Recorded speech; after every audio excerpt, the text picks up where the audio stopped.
wonderful story of love. Tell it to me again. Wonderful story of love.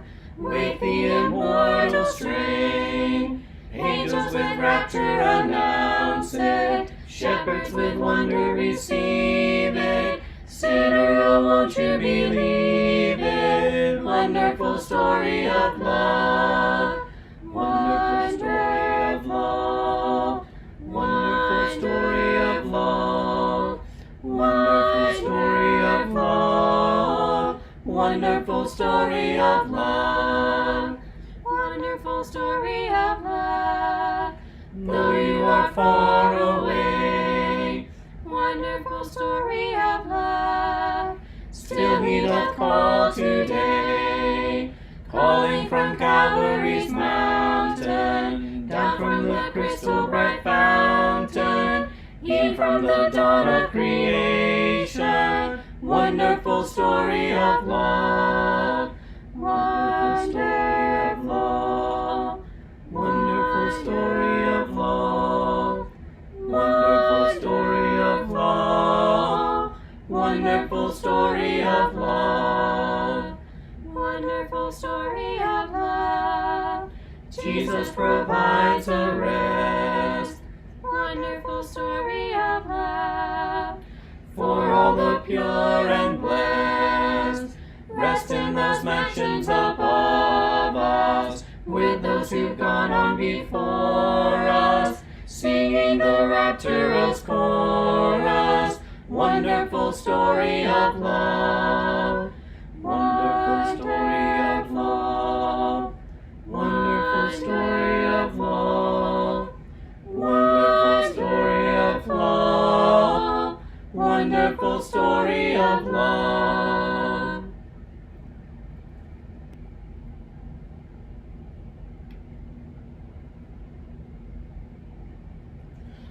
I am weak, but thou art strong. Jesus, keep me from all wrong. I'll be satisfied as long as I walk, dear Lord, close to thee. Just a closer walk with thee. Granted, Jesus is my plea. Daily walking close to thee. Let it be, dear Lord, let it be. Through this world of toil and snares,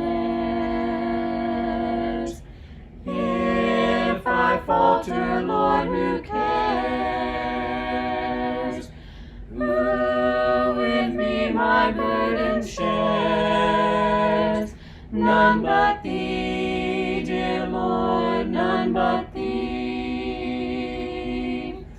Just a closer walk with thee.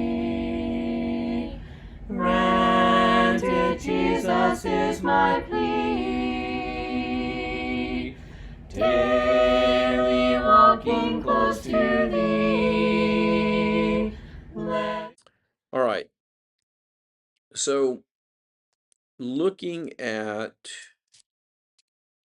we talked about verses 29 and 30. So let's look at 31 through 34.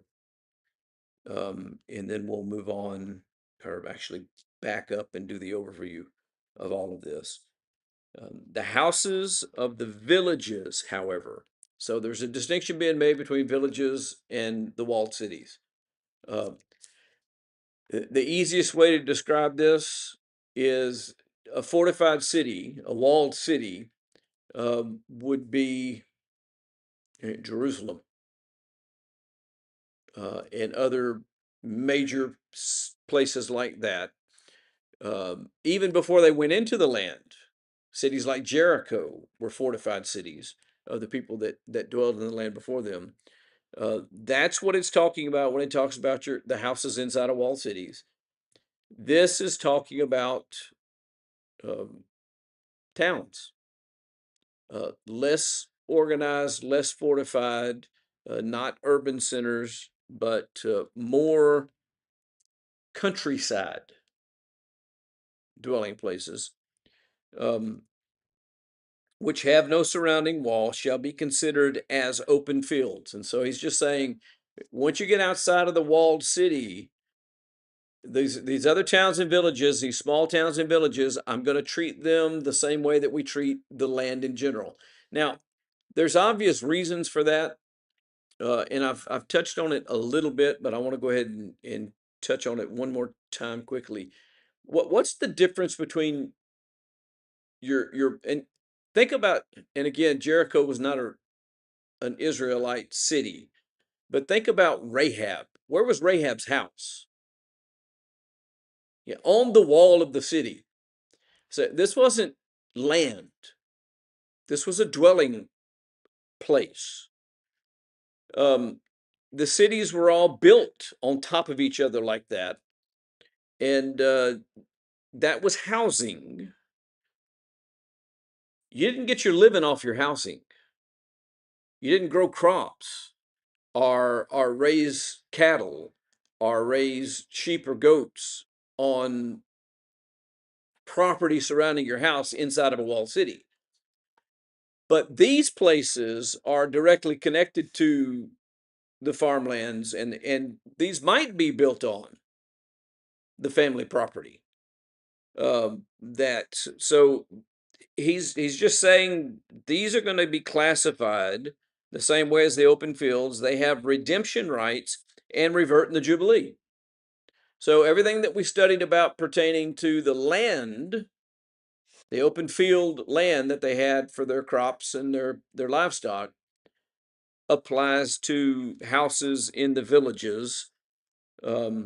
As for the cities of the Levites, now, does anybody recall off the top of their head um, the cities of the Levites and how that structure was, what that structure was all about, and how it was done? I think there were 10 of them. I might have the number wrong. I didn't look it up, so I'm working off a really old memory. I think there were 10 of them. They were scattered all throughout the land. Uh, did the Levites, the descendants of Levi, did they get an inheritance? Not a land, not a territory like the other tribes. How did we get 12 tribes then? Yeah, Joseph's two sons each got a tribe, or a parcel of land. And so they didn't get that. They got cities scattered throughout all of these territories and farmland associated with those cities. And so this is what he saw. As for the cities of the Levites have a permanent right of redemption for the houses of their cities, which are their possession. They were given cities. And he just says they always get to redeem their houses. They don't have that 1 year limit on them like the other houses. What therefore belongs to the Levites may be redeemed, and a house sale in the city of this possession reverts in the Jubilee, for the houses of the Levites are their possession among the sons of Israel. But pasture fields of their cities shall not be sold, for that is their perpetual possession. So here's the distinction among the Levites. They weren't allowed to sell their land the way that other people were. That was to be their permanent possession. All right. So let's talk about all of this as a block. Going back to everything that we studied last week and the things that we've studied up to this point tonight. Why did God make these land laws? All right, I think I said it this way at some point in the class last week, and I'm going to paraphrase a little bit. I don't remember my exact words, but I think it was pretty close to God was not sitting up there thinking up new rules that he thought would be good ideas. Okay, these laws were given for a reason. So why is that? And almost everything that God does when it comes to giving instructions to man, um, disciplining man, that's what instruction is. If you study science or mathematics or music, you study various disciplines. Um, all of these things had instructional purposes. They were teaching us about things.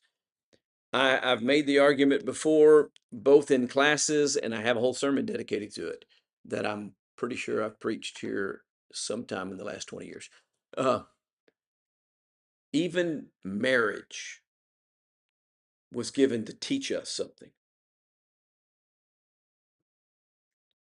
So everything, every rule that God gives has something behind it that it's trying to get us to learn. When Americans read Leviticus 25, that's us. We naturally evaluate the laws that are expressed here through the lens of private property rights. Why do we do that? That's the world we live in. And it's a value that is quite sacrosanct in this country. In fact, we're going to hear a lot more about it because there is a growing movement, particularly among young folks, for certain degrees of socialism or communism to be brought into our government structure. And those things do not ascribe to our private property right mindset. And so there's going to be a lot of talk about this kind of stuff. That is the way we look at the world. We assume that if somebody buys a piece of land, if they make improvements to it, they work it well, that they should get the benefits of that property, and they should get the benefits of that property perpetually. Um, it's their investment. It's their work product. It's theirs. That is not how God asked Israel to think about these things. The question that he never asked is, who deserves this land?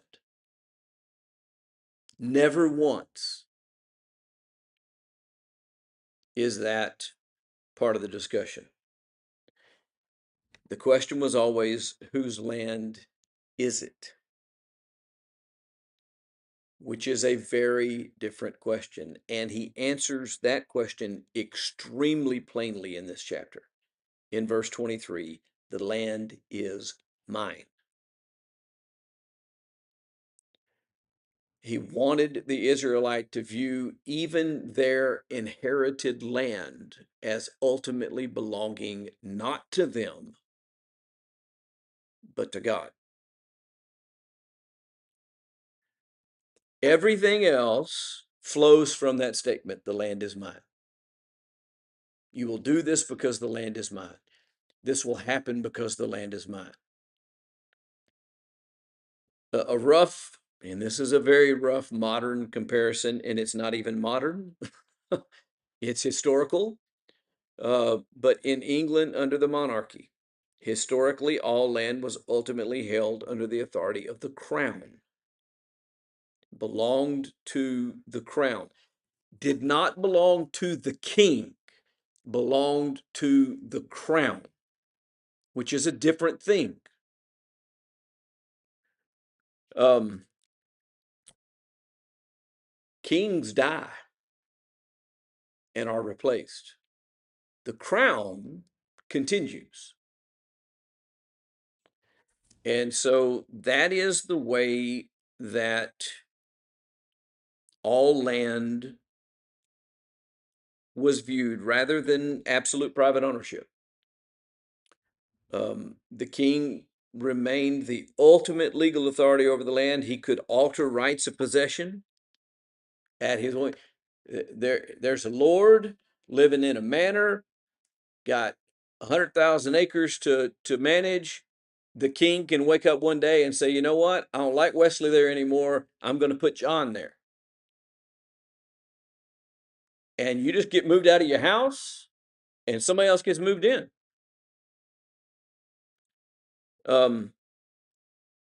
He's the ultimate legal authority over the land and can alter the rights of possession. And generally, when it was done properly, that was only done when the interests of the kingdom required it. Not to do something nice to somebody I like or to get back at somebody that I don't, but because it was in the best interest of the kingdom. Americans actually have a faint echo of that, which is our practice of eminent domain. Private property rights can yield to, we're going to call it a higher government authority, because again, built into our system is private ownership and rights to private ownership that cannot be taken. But when there is a public benefit, and by the way, used to that was very, very narrowly distinguished by the courts. Here in later years, it's become much more broadly defined. But when there is a public benefit, your rights of private ownership can be superseded. What's the kicker in America, though, that just shows how much we invest in the idea of private ownership? The government doesn't just take your land. The government is obligated to give just compensation for it. If your land gets taken, they at least have to pay you for it. Supposedly pay you what it's worth. So the comparison is not exact, but it helps understand a little bit about what's going on here. When God says the land is mine, even though he says, I'm giving you the land and it's your land and you're going to take possession of the land, that does not supersede the fact that it belongs ultimately to him. And therefore, he's the one that gets to dictate how it's used, who possesses it, and all those kinds of questions. So the Lord's the true owner. Every family held, and this is an important language, held its inheritance under his authority. They inherited the land. What does that mean? What is unique about an inheritance?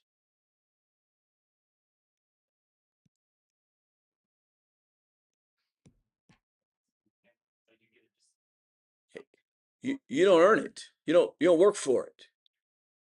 It's given to you. It's bequeathed to you. You inherit it. And that is exactly the picture that the Bible gives us. Even though they went in and fought wars, who gave them victories in those battles? God. And in fact, in several battles, we have records where they clearly should have lost, but they won. Either under ridiculous circumstances, completely and terribly outnumbered, they win anyway, not because of the prowess of their fighting, but because the opposing army gets confused and starts killing itself and running away and all sorts of things happening. That's not their prowess on the battlefield, that's God. Jericho is the prime example, the very first piece of property they take over. They go in, well, I don't guess it's the very first. They took some of the kings of Ai on the way in, but the very first city that they conquer, they go in, and how do they take Jericho? They march around it and blow on some trumpets. Who wins a war like that? Who fights a war like that? God. The walls didn't come tumbling down because the trumpets were so loud, despite what anybody thinks. Trumpets are loud. But that's not why the walls came down. Walls came down because God brought them down. Why did God bring them down? Because he wanted them to have the land. It was his land. He wanted them to have it, and he was giving it to them.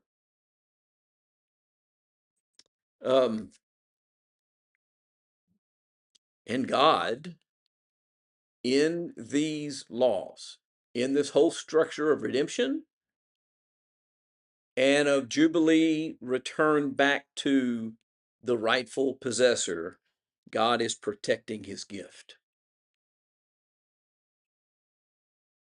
The promised land was not something Israel earned. We got to remember, before Israel ever entered into Canaan, God told them. Look at Deuteronomy chapter 9, verses 4 through 7. This is what it says. Do not say in your heart, after the Lord your God has thrust them out before you. Notice he reminds them who did the work. Do not say in your heart, after the Lord your God has thrust them out before you, it is because of my righteousness that the Lord has brought me in to possess this land, whereas it is because of the wickedness of these nations that the Lord is driving them out before you. Not because of your righteousness or the uprightness of your heart are you going in to possess the land, but because of the wickedness of these nations, the Lord your God is driving them out from before you, and that he might confirm the word that he swore to your fathers, to Abraham, to Isaac, and to Jacob. Know therefore that the Lord your God is not giving you this land to possess it because of your righteousness, for you are a stubborn people. And so he goes through all this hassle to say basically two things. Don't think that I'm driving these people out because you deserve it. I'm driving them out for two reasons. One, because they are wicked. And so I'm taking it from them. And two, because I keep my promises. And I made a promise to Abraham a long time ago to look, and all this land would belong to his descendants. And I repeated that promise to Jacob, to Isaac, and then to Jacob. And now you, the descendants of Jacob, are going to receive the benefit of that promise. In other words, I'm giving it to you not because you are righteous, but because I am.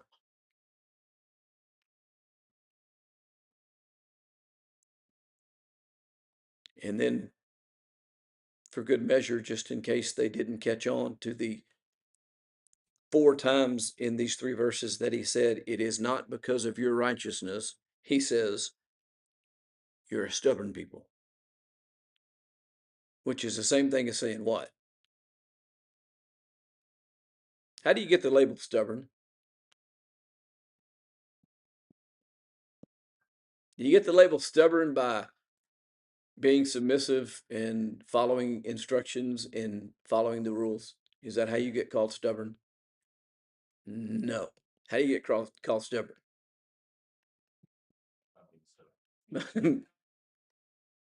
By determining, you know what, you can't tell me what to do. I'll do what I want to do.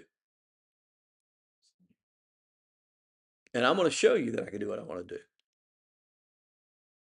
And every once in a while, parents get really, really smart and think that they can fool their kids and tell them that they don't want them to do something that they want them to do, and that their stubbornness is going to cause them to do it. Works occasionally, but I'll just warn you, it doesn't work all that often.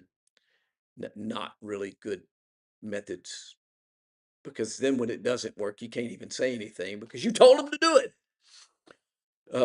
So anyway, they were stubborn people. They were not compliant with God. They were not following all of his instructions.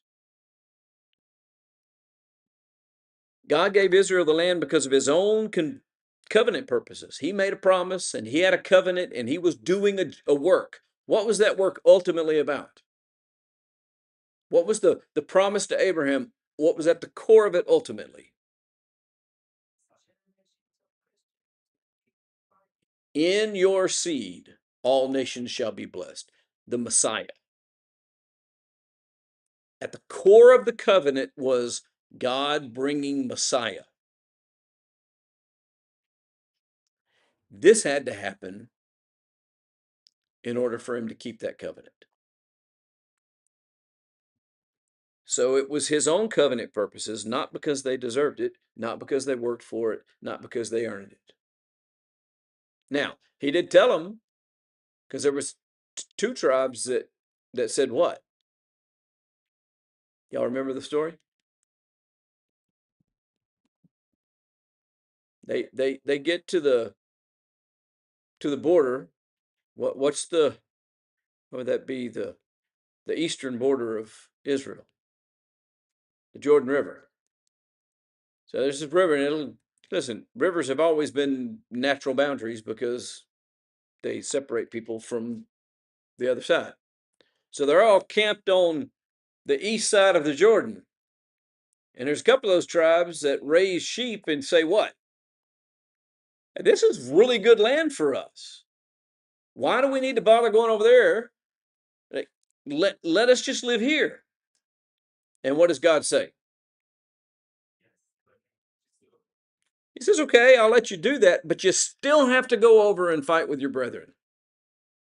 You can't let your brothers go to war while you're sitting here at home lazing around. Now, the interesting part is they weren't fighting for that land. They were fighting for this other land, but they weren't going to get that land anymore. But they still had to go. Does that mean that they're earning anything? And the answer is no. It means that they are submitting to God.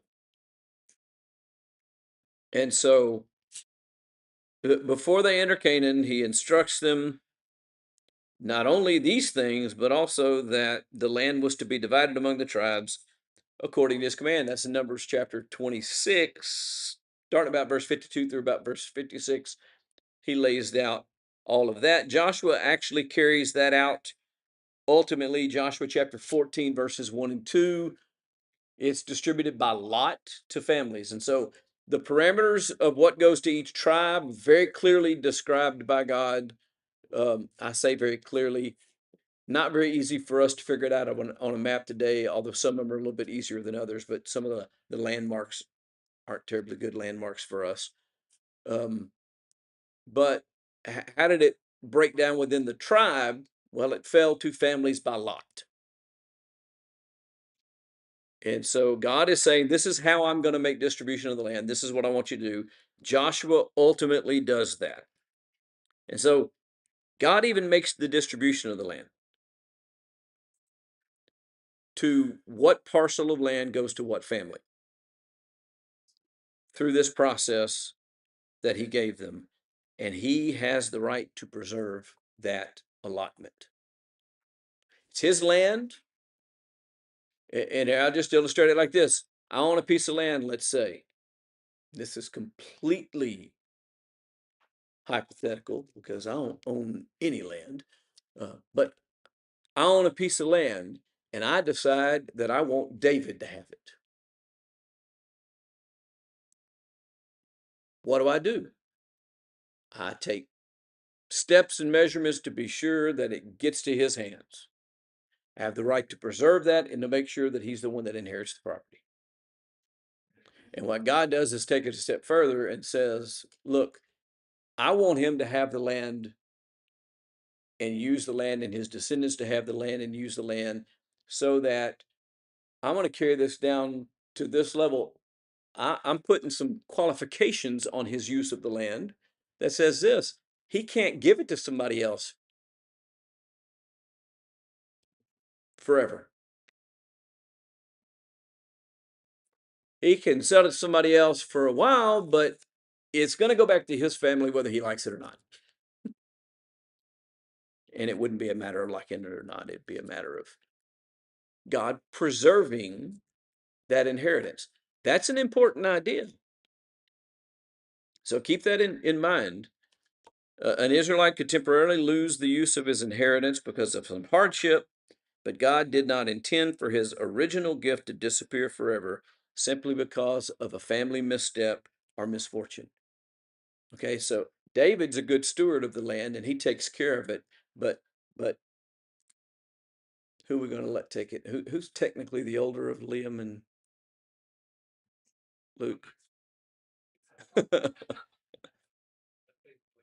think it's Liam too, but I'm not sure. It was a long time ago. We're going to go with Liam. Okay. My daughter says it's Luke, so we're going to go with Ariel. Luke. So Luke inherits it from his father because he's the oldest child. And Luke, I didn't really want to make it Luke, but we're going to make it Luke, was just not a very good steward, made some terrible decisions with the family business and gets in all kind of financial trouble and has to sell the land. God says, you know what? Because of that individual's misstep, I am not going to allow this family to lose this property.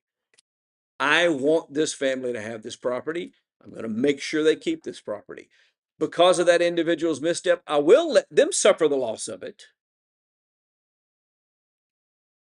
But there's a point when it goes back so that the family goes back to their own land and has the inheritance that I gave them. The year of Jubilee restored the family's inheritance as God had originally assigned it. That's what that was all about. These laws also limit human power to some extent. Without these laws, what would happen there is the same thing that happens everywhere else in the world, which is what? Rich people buy up all the good land, take possession of the good land, hold on to possession of the good land, eventually own all of the good land, and then poor people are poor and rich people are rich, and it's hard to move from place to place.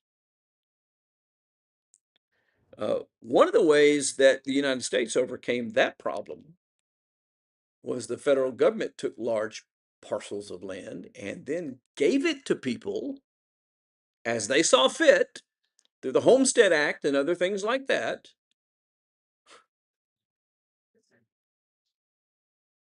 And they put qualifications and stipulations on it. They were at liberty to do that, to say you have to be able to prove that you can.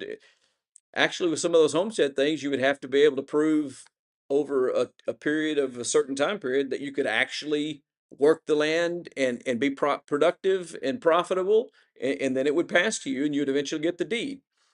But they were essentially doing the exact same thing that God did here, with one caveat. It wasn't in perpetuity to that family. And so what has happened is wealthy people own large chunks of property. Non-wealthy people have less and less property, and eventually you get to some of the problems that we see along those lines. What that does is it puts a lot of power and influence in a small number of people's hands. These laws also interrupted that. It helped prevent the Israelites from putting all of their confidence in wealth and power. And instead, their confidence rested in God. Because even if they lost control of their property, eventually God brought them back to it. By the way, that even happened on a national scale a few times, right? God allowed them to be carried off into captivity, taken off the land, gone somewhere else. But then he took a remnant and did what with them? Brought them back and gave them the land again. And so it happens on that level as well. God remains the one who is determining Israel's inheritance. So that's why the buyer was never truly buying land, because it belonged to God. Um, a lot of modern people struggle with this. They imagine somebody paying full price for a farm and then losing it. I bought your farm, and then somebody comes and redeems it, and I lose it. That is not what happened. Everybody knew from the beginning that the land would return at Jubilee. The purchase price reflected that reality. The buyer paid only for the number of harvests remaining before Jubilee. He was never cheated. He received exactly what he purchased. Even if it was redeemed, he was paid for the harvest that he paid for that he didn't get. The question then comes up, what about improvements? And this is probably the most common modern objection. Suppose somebody purchased the right to farm a piece of neglected field. By the way, that happened. I got in financial trouble. I didn't have money for seed. I didn't have money to spend maintaining. So I would let land go into a state of neglect because I didn't have the resources to manage it. So somebody gets it, cleans out all the rocks, digs irrigation ditches, builds terraces, improves the soil, does all this work, plants it, and the Jubilee shows up and he loses everything he's invested. From our perspective, that seems unfair for a lot of reasons, but fundamentally because we think that that kind of hard work and improvement affords me some type of ownership in the land. Leviticus doesn't argue that point. Instead, it just assumes something very much more fundamental than that no amount of improvement to the land changes who owns the land. You can do whatever you want to it. The land still belongs to God. You can build a tower that rises up into the heavens, and the land is still the Lord's. And if he doesn't want you there, he can disperse you throughout the earth, which he did way back at Babel, right? The buyer certainly benefited from the improvements that he made while he possessed the land, but he knew from the day he acquired it exactly when his right to the land would end. So he voluntarily invested in property he knew belonged ultimately to God and would eventually return to the family that God had appointed for it to belong to. That doesn't match our economic thinking and our justice thinking, but it's perfectly consistent with God's stated purpose for the promised land. And I'm going to stop there. We got a couple of more things to kind of tie all this up, and then we'll move on in verse 35 and going forward from there after that. I hope this has answered some of the questions that people had, and maybe what we finish up next time will do even more. I appreciate everybody's presence and participation tonight. Wonderful story of love, tell it to me again. Wonderful story of love, with the immortal strain. Angels with rapture announce it, shepherds with wonder receive it. Sinner, oh, won't you believe it? Wonderful story of love.